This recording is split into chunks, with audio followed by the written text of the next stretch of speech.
Welcome to the top 5 best PvE exotics in Destiny. Now, this is a personal list, so you may agree or you may disagree. Everyone's different. Everyone likes their own shit. I know people that prefer the Hereafter over something like the Black Spindle, so I know there's some fucking weirdos out there. Anyway, this is my list of the top 5 best PvE exotics. Coming in the number 5 spot is the Black Spindle. I was a little too lazy to go into King's Fall or even a strike and get 3 consecutive headshots, so this is some poor gameplay you have here. Anyway, if you land 3 precision hits in a row, it automatically refills your magazine so you can keep firing. A boss like War Priest, Golgoth, Axis even, and Vosik, it's a very, very effective gun. Yeah, you could use the Ex Machina in place of that, but I still think this is a very, very powerful weapon. Sliding straight into the number 4 spot is the Outbreak Prime, arguably the hardest weapon to get in Destiny. Some people think Touch of Malice is harder. I personally thought Touch of Malice was a little bit harder. This one was just kind of tedious almost. I got it like the night it was figured out. I spent the whole night working for it, so I got it. Anyway, it has Outlaw on it. It has Outlaw, so even in PvP this thing's a monster. But this isn't a PvP video, it's PvE, so let's focus on that. If you get a headshot with the Outbreak Prime, it will not only trigger the Outlaw perk, but release nanites that track to nearby enemies, and it does bonus damage to Fallen, which is great.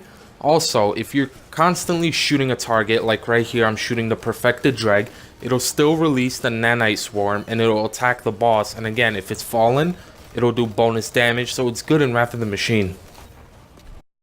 Blowing up into the number 3 spot is the Gjallarhorn, the Jelly Horn, the Yaller Horn, the G Horn, all these fucking names for this gun. That's what it is. It's the Gjallarhorn. It's the Iron Gjallarhorn, depending on what you have. It's the same exact thing though. It's not as good as it was back in year 1. It was nerfed right before year 2 released. But if you've had this thing, you already know what it does. You already know how good it is. Even now, it's so good, especially when you're doing strikes with Solar Burn. The second best PvE exotic is actually 2 of them. It's 2 of the exotic swords, 2 out of the 4 technically. The Dark Drinker and the Raised Lighter, amazing weapons, especially Dark Drinker nowadays because of how useful it is in Wrath of the Machine, and just, you could one-phase Axis. These weapons are great. They're a little difficult or really tedious to get because of the PvP side of things, but they're great and they do a shit ton of damage.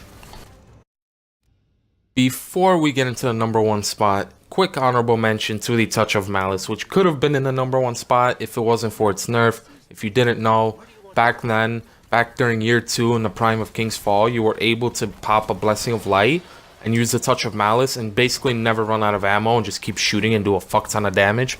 They nerfed it, so Blessing of Light does not work with the Touch of Malice anymore. This weapon's trash now. It's still my favorite exotic though, but it's not number 1. I'm sure you already know what it is, but in the number 1 spot, it is indeed the Sleeper Simulant, the replacement for the Touch of Malice for King's Fall, by the way. It is the easiest quest exotic to get in the game. If you don't have this thing, what are you doing? Why are you raiding? It's so easy to get, and it's so powerful. It can be used in every single raid. Even Crota's End, honestly, you can use it on Death Singer if you want, fuck it.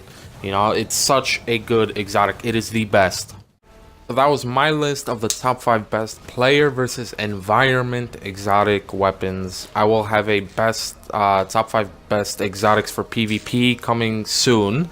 Or, well, I don't know how soon it will be because I'm trash at PvP. But I'm sure you already know what's the strongest exotic right now. Icebreaker. Anyway, spoiler alert, it's the Icebreaker. But I'll see you in that video.